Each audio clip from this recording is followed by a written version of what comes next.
آج کی تازہ ترین اطلاع یہ ہے کہ حکومت کا ارادہ ہے کہ ڈیجیٹل رائٹس پروٹیکشن اتھارٹی بنائی جائے اور جو پیکا لا ہے اس کو فردر امینڈ کرتے ہوئے سخت ترین سزائیں دی جائیں وہ لوگ جو سوشل میڈیا پہ ایسی پوسٹ کریں جس کو ریاست کا یا حکومت کا یہ خیال ہو کہ وہ پاکستان کے مفادات کے خلاف ہیں یا وہ فیک نیوز کے زمرے میں آتے ہیں۔ عام طور پر ایسے قوانین جو ہیں وہ بنائے جانے چاہیے، لیکن ایک دائرہ کار کے اندر جن کا غلط استعمال نہ ہو سکے، جو بنیادی انسانی آزادیاں ہیں، جو شخصی آزادیاں ہیں، اس کو متاثر نہ کریں۔ عام طور پر ڈیولپنگ کنٹریز میں ایسے قوانین جو ہیں وہ آزاد آواز کو دبانے کے لیے استعمال کیے جاتے ہیں، اس لیے اس کے خلاف آواز اٹھانی پڑتی ہے۔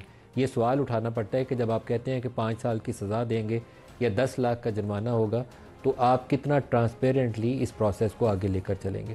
اگر تو صرف اسی شخص کو ڈھونڈنا مقصود ہو جس نے فیک نیوز پھیلا کر پاکستان کے مفادات کے خلاف کام کیا ہو یا کچھ ایسا کام کیا ہو جس سے پاکستان کی قومی پوزیشن جو ہے وہ انٹرنیشنلی کمپرومائز ہوتی ہو، تو پھر تو آپ کو موو کرنا چاہیے۔ لیکن عام طور پر اپنے سیاسی مخالفین کو دبانا ہو یا آپ کی میڈیا کے ساتھ کسی سے بنتی نہ ہو یا میڈیا پہ آپ چاہتے ہو کہ کوئی مخصوص خبر نہ آئے، تو اس میں ایسے قوانین کا سہارا لیا جاتا ہے اور بندے اٹھا کر کبھی ایف آئی اے لے جاتی ہے، کبھی وہ مسنگ پرسن بن جاتے ہیں۔ تو میں ایسے قوانین کے اوپر بہت زیادہ میرے اپنے ذاتی طور پر تحفظات ہیں۔ یہ جو قانون امینڈ کیا جا رہا ہے اس میں وی پی این کا استعمال بھی اسی کے اندر ڈالنے کی کوشش کی جا رہی ہے۔ تو پاکستان میں پچھلے 8 ماہ کے اندر جو بھی پاکستان کا منسٹر ہے یا جو بھی پاکستان کے آفیشیل فنکشنریز ٹویٹر اکاؤنٹ استعمال کر رہے ہیں، سب ٹویٹر پہ پابندی کے باوجود وی پی این کھول کر تو اپنی ٹویٹ کر رہے ہوتے ہیں، بشمول پرائم منسٹر آف پاکستان۔ تو کیا آئندہ جب وہ وی پی این کھول کر اپنی ٹویٹ ڈالیں گے تو کیا اس پرائم منسٹر کو پکڑ لیا جائے گا؟ یہ کچھ چیزیں آپ کے سامنے رہنی چاہیے، پھر آپ کو ایسی قانون سازی کرنی چاہیے۔ تو قانون سازی ایسی مت کریں جو لوگوں کو سانس لینے کی ایک آزادی دستیاب ہے اس کو ہم سلب کرنے کی کوشش کریں۔ تو اس کے اوپر ایک بحث ہونی چاہیے، اوپن فری بالکل ماحول کے اندر، پارلیمان بھی کرے، سول سوسائٹی بھی کرے، میڈیا کے اندر بھی بات ہو، اس کے بعد آپ قانون سازی کی طرف جائیں۔ یہ نہ ہو کہ اچانک ہم اٹھیں تو پتہ چلے کہ 26ویں آئینی ترمیم پاس ہو گئی ہے۔ ویسا طریقہ کار اپنایا گیا تو بڑا کاؤنٹر پروڈکٹیو ہوگا اور اس کے اوپر رد عمل آئے گا۔ گریز کرنا چاہیے، میں احتیاط کے اوپر کہتا ہوں کہ احتیاط کرنی چاہیے۔ لوگوں کو بات کر لینے سے ان کا غصہ نکل جاتا ہے، لیکن آپ ان کو دباتے جائیں، بولنے کا موقع نہ دیں تو پھر مشکلات بڑھ جاتی ہیں۔ دوسرا بڑا ایشو وہ 26 نومبر کے واقعات کے بعد ابھی بھی تناؤ والی کیفیت باقی ہے۔ یہ کہنا کہ کچھ نہیں ہوا تھا یہ بڑا مشکل ہے، اور یہ کہنا کہ وہ سب کچھ ہو گیا تھا جو پی ٹی آئی نے امیجیٹلی کلیم کرنا شروع کر دیا وہ بھی ممکن نہیں۔ تو ایک ایسی صورت نکالنی پڑے گی کہ آزادانہ تحقیقات ہو سکیں۔ پی ٹی آئی کے جو ابھی تک کے دعوے ہمارے سامنے آئے ہیں وہ تو 10-20 سے شروع ہو کر 200-250 تک چلے گئے تھے، اور حکومت کا جواب یہ ہے کہ کچھ ہوا ہی نہیں ہے۔ تو دونوں باتیں درست نہیں ہیں، ہوا ہے لیکن اس کی تحقیقات کیسے ہوں گی آج کے پروگرام میں فوکس کریں گے۔ اس کے جواب میں پاکستان تحریک انصاف کچھ ایسے بیانات حکومتی وزراء کے سامنے لاتی ہے کہ جس کے اندر وہ کہہ رہے ہیں کہ ہم نے گولی چلائی تو 5 منٹ لگیں گے۔ وہ بیانات بھی سن لیں۔ ہمارے لیے ابھی بھی رینجرز کے پاس کتنا دیر لگتی ہے کہ ہم وہاں پہ 5 منٹ فائرنگ ہونی ہے تو اس کے بعد وہاں بندہ نظر نہیں آئے گا۔ ریاست بالکل کمزور نہیں ہے، ایک چھٹا مارے تو یہاں پہ صفایا ہو جائے۔ یہ ریاست پاکستان ہے، ہم تشدد کا جواب بالکل دے رہے ہیں، تیار بیٹھے ہیں۔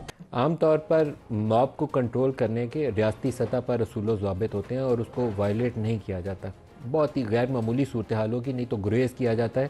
موب مینجمنٹ کے کچھ اصول ہیں، اور فوج کبھی بھی فرسٹ لائن آف ڈیفنس استعمال نہیں ہوتی۔ یہاں پہ بھی first line of defence police اور رینجر سے فوج کو مخصوص جو ریاست کے سمبل ہیں، پارلیمان کی بلڈنگ ہے یا دوسری ایسی عمارات ہیں، اس کی حفاظت کے اوپر تعینات کیا جاتا ہے۔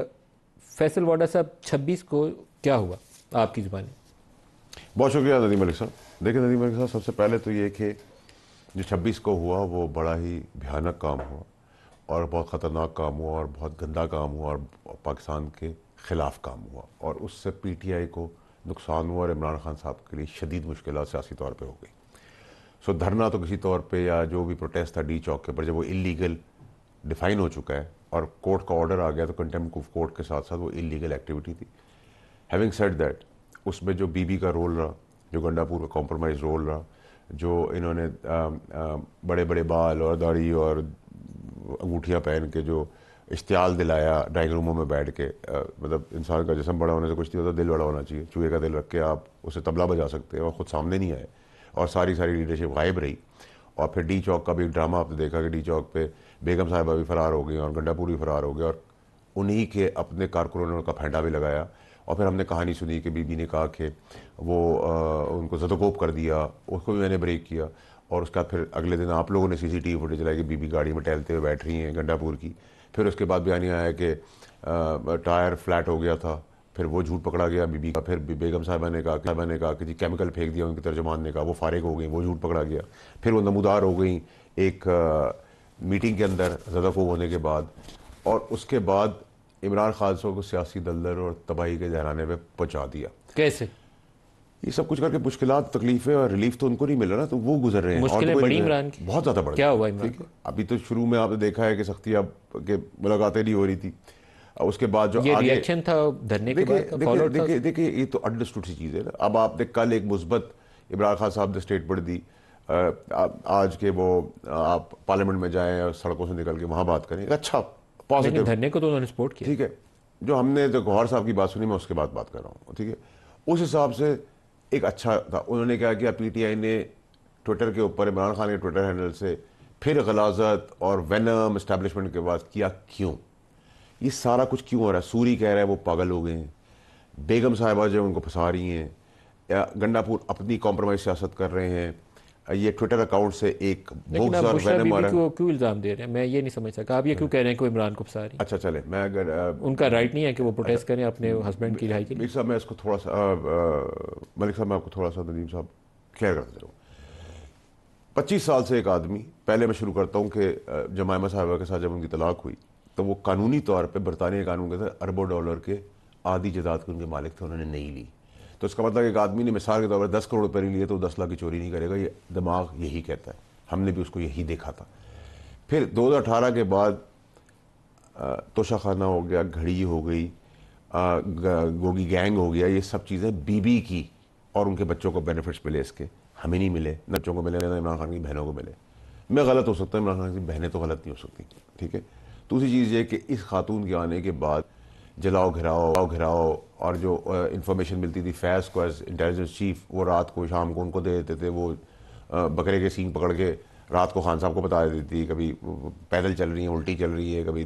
آپ کہہ رہے ہیں کہ جنرل فیض وہ بات ان کو بتاتے تھے اور وہ عمران کو بتاتے تھے؟ عمران خان کو اس طرح بتاتی تھی کہ وہ خواب آ گیا، اور اللہ بھی معاف کرے، نعوذ باللہ، نبی پاک صلی اللہ علیہ وسلم ہمارا آخری نبی، ان کے لیے ان کے خواب بتائے جاتے تھے. اس کا تو میں آئینی شاہد ہوں. مولانا بہت سارے جو ریپیوٹڈ ہیں مولوی ہیں پاکستان کے، بیک اور قیامت پڑ جائے گی، وہ آ کے پیغام دیتے تھے. خان صاحب کو پی ایم ہاؤس کے کمرے میں کہتا تھا سر نہ کرے یہ کام، یہ مروا دیں گے ہمیں. اگر جنرل فیض یہ پیغامات بھجواتے تھے تو پھر تو عمران کو چھوڑ دینا چاہیے، پھر تو قصوروار کوئی اور ہے. نہیں تو دیکھیں، میں تو یہ کہہ رہا ہوں کہ گولی تو 190 ملین پاؤنڈ کے اوپر سائن تو عمران خان صاحب نے کیا نا. میں یہ کہہ رہا ہوں کہ یہ آدمی ایسا نہیں تھا. اس آدمی کو اس جگہ تک وہ بڑی ذمہ نہیں ہوتی کیونکہ بندوق سے چلا دی. لیکن میں کہہ رہا ہوں اب خدا نہ خواستہ اس کی لاش پہ سیاست کرنے کی تیاری ہو رہی ہے، سوری اس کو پاگل بنا رہا ہے. یہ بڑی خطرناک بیانات دے رہے ہیں. نہیں سر، میں تو کھلا بتا رہا ہوں. دیکھیں سر، زندہ حیات شخص ہے، اللہ اسے قائم دائم رکھے. آمین سر. دم، درود اور بارود، یہ ہنی ٹریپ یا خواتین والا، میں کوئی جینڈر کی بات نہیں کر رہا. کلنٹن تھا، ایک خاتون کے چکر میں پیچھے پہنچ گیا، super power president of United States. وہ خاتون اس کی بیوی نہیں تھی. نہیں سر، میری بات ہے شاہ نواز بھٹو صاحب، اور ایسی بہت ساری ہمارے پاس ہسٹری کے اندر ہے جدھر نسلیں تباہ ہو گئی.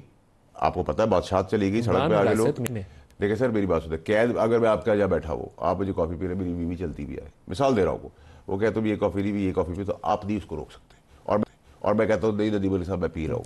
تو یہ ذمہ داری پھر اس عورت کی اور ریاست کی ہے، سیاست کی یہ ہے کہ وہ اس کو سنبھالے، وہ سب اقدام کرے جس سے ان کی زندگی کو جتنے خطرات ہیں وہ اس سے محفوظ رہے. زندگی کو کیوں خطرات ہیں ندیم علی صاحب، پھر آپ ان کو پورا ٹائم دیجیے گا. دوسرا سر یہ کہ جو ایک تاثر دیا جا رہا ہے گورنمنٹ کی طرف سے کہ اسٹیبلشمنٹ ورسز طریقہ انصاف ہے. دا اسٹیبلشمنٹ کسی کے ساتھ ہے، دا اسٹیبلشمنٹ کسی کے خلاف ہے. حکومت وقت ورسز پی ٹی آئی ہے. 245 کے تحت وہ آئین و قانون کے تابع فوج کو بلاتے ہیں، وہ آتی ہے اور last year of the stage پہ کھڑی ہوتی ہے. یہ تاثر دینا بہت غلط ہے. پھر یہ جو پٹھان ایلیمنٹ جاگ پنجابی جاگ والا جو نون لیگ کام کری، یہ بہت ڈینجرس کام ہے.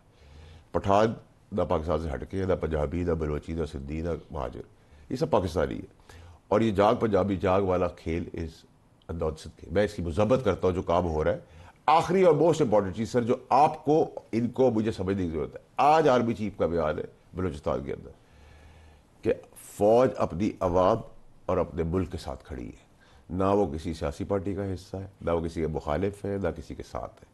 یہ سٹیٹمنٹ سر آپ کو بہت ہائی لائٹڈ وے میں سمجھنے اور سوچنے کی ضرورت ہے. جو بھی تاثر یہ دے رہا ہے چاہے وہ یہ ہو یا ہم نے دیا ہو، ان کو پھر انجام بھی پتا ہونا چاہیے۔ ڈاکٹر خان صاحب کی صحت کے اوپر آپ نے باتیں کی اور ڈاکٹر صاحب کا جواب ہے، ڈاکٹر صاحب کے جواب میں وزن ہے۔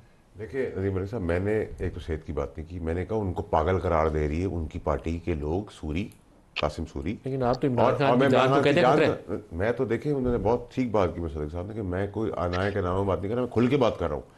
اور میں پھر یہ کہہ رہا ہوں دم درود اور بارود، یہ اس سے ایک فریز ہے میننگ کہ بالکل صحیح ہے، ذمہ داری بھی ان کی ہے، لیکن اس ذمہ داری کے اندر اگر کوئی فیملی ممبر کرتا ہے اور میری ولنگنیس ہے اس کھانے کو کھانے کی یا پینے کو کھانے کی، ٹھیک ہے، تو وہ ذمہ داری پھر اس خاتون اور میرے بیچ میں، میری بیوی اور لیکن میرے بیچ آپ کا میں۔ اس بات پہ اصرار کیوں؟ میں اس کی وجہ نہیں سمجھ پایا۔ میرا اصرار اس لیے کہ میں دیکھیں نا ابھی تک جو سارے 18 سے لے کے آج تک اقدامات ہوئے اس میں عمران خان کی سیاسی تباہی ہوئی ہے نہیں ہوئی ہے؟ جو میں آپ سے کہہ رہا تھا، میں نے تو نہیں پارٹی کو قرار دیا نا پاگل خانہ، یا میں تو بے باری کر سکتا ہوں۔ لیکن آپ نے کہا کہ اس کو پیغام کون دے رہا تھا؟ ڈاکٹر صاحب نے رائٹلی پوائنٹ آؤٹ کیا کہ جو پیغام دے رہا تھا ذمہ داری تو پھر اس کی ہے۔ سر میں نے تو آپ کے ابتدائی میں کہا کہ سر 190 ملین کے اوپر سائن تو عمران خان صاحب نے کیے ہیں، لیکن عمران خان صاحب کی 28 سال کی ہسٹری بھی تو میں نہیں جانے دوں گا نا۔ ایک آدمی کو ایک چیز کی عادت نہیں تھی، وہ عادت میں تو نہیں کہہ رہا کہ اس نے سائن کیا ہے تو اس کو ذمہ دار آپ کے نہیں خیال ہے۔ میں اب اس کی آؤٹ کم کیا ہوگی؟ وے فارورڈ کیا ہے عمران کے لیے؟ عمران خان صاحب کے ساتھ وے فارورڈ نہ مجھے ان کی سزا سے مطلب ہے، نہ مجھے ان کی پی ٹی آئی سے مطلب ہے، میرے ساتھ سب بھاڑ میں جائے، میرے لیے ابھی بھی ان کا کنسرن ان کی جان ہے، دیٹ از اٹ۔ واڈر صاحب لاسٹ سیگمنٹ ہے، آپ دونوں سے اب حل بھی چاہیے تو تجویز کریے وے فارورڈ کیا ہونا چاہیے؟ سڑکوں سے یہ صورتحال ختم ہونی چاہیے۔ 20 جنوری کو جو واشنگٹن میں چینج ہے اور وہاں جس طرح کی آپ کو نظر آ رہی ہے کہ جو وزارتوں یا کی پوزیشن پہ لوگ سامنے آ رہے ہیں، تو ہمیں یہاں سے لے کر 20 جنوری تک اپنے گھر کے معاملات کو درست کرنے کی کوشش کرنی چاہیے۔ دیکھیے ندیم علی صاحب، آپ کی بات بالکل بجائے، اور یہ اس طرح معاملہ چل بھی نہیں سکتا، نہ اس کی ہینڈلنگ صحیح ہو رہی ہے، نہ اس کو دونوں طرف سے پانی کی طرح رستہ نکالنے کی ضرورت ہے، اور سیاست کا کام ہی ہے کہ رستہ نکالنا، ریزالو کرنا یا مخالف کو تھکانا، نہ کہ آپ ایک چھتے کے ساتھ جھگڑا کر کے ایک تماشا کرتے ہیں۔ 500 آدمی بلاتے ہیں، 500 گھنٹے لگاتے ہیں، وہ 5000 آدمی لاتے ہیں، 5000۔ آپ کے خیال میں وے فارورڈ کیا ہے؟ وے فارورڈ جو ابھی عمران خان صاحب نے ایک سٹیپ پیچھے ہو کے اسمبلی اور بات چیت کی بات کی ہے، بات چیت ان سے ہونی چاہیے، کیونکہ انہی کے پاس ابھی ہے۔ 18 میں ہم پاپولر تھے، مینڈیٹ ہم نے بھی چرایا تھا، مینڈیٹ انہوں نے چرایا، یہ ان پاپولر ہے، تو مینڈیٹ تو کسی نے کوئی واپس نہیں کیا تھا، یہ بھی نہیں کہ جب دھکا مارے کوئی نکالنا۔ آپ کی بھی چوری والی تھی، ان کی بھی چوری والی؟ ہماری پاپولر تھی لیکن چوری تھی، ہمارا بھی آرٹیس بیٹھ گیا تھا، ٹھیک ہے سر، تو ہمیں بھی وہ فائدہ ہوا تھا، سچ بولنا چاہیے، اور ہم پاپولر تھے، یہ پاپولر نہیں ہے، ان کا بھی چوری کا مینڈیٹ ہے، تو چوری کا مینڈیٹ کبھی کوئی واپس تو کرتا نہیں ہے۔ انگیجمنٹ ہونی چاہیے حکومت کی اور پی ٹی آئی کی۔ واڈر صاحب بالکل لاسٹ منٹ ہے، آپ اور بلاول ملاقات کر رہے تھے، تو it is regarding the current political situation یا آپ کا کوئی ذاتی اس میں پولیٹیکل ایجنڈا؟ ذاتی تو کچھ نہیں ہوتا، دیکھیں جی، بلاول صاحب کے ساتھ جہاں حکومت کی بات ہوئی، 26ویں ترمیم کی بات ہوئی، جہاں گورننس کی بات ہوئی، جہاں سندھ سے پروگرام ریلیٹڈ بات ہوئی، جو پروگریسو بات تھی، وہاں میں نے عمران خان صاحب والی جان سے خطرہ والی بات بھی کی، اور اس کا ریزن بھی یہ ہے کہ وہ بلاول کا کیا خیال ہے کہ عمران کی جان کو خطرہ ہے؟ بلاول صاحب ایک ایسا آدمی ہے جس نے ایبزارب کیا ہے، ان کی ماں کی شہادت ہوئی ہے، ان کے ماموں کی ہوئی ہے، ان کے نانا کی ہوئی ہے، ان کے والد 14 سال قید رہے ہیں، تو جتنا ایبزارپشن ان کے پاس ہے، جو زیرک سیاستدان آج ہیں، بینگ سو ینگ، ان کی بڑی میچور پالیٹکس ہے، ٹھیک ہے، ان سب زیرک سے زیادہ میچور ہے، اور اتنا سب کچھ انہوں نے سہا ہے، جھیلا ہے اپنے گھر کے اندر، تو نیچرلی ان کا کنسرن تھا، انہوں نے کہا کسی کی جان کا بھی کنسرن جو ہے وہ امپورٹنٹ کنسرن ہے، نمبر 1۔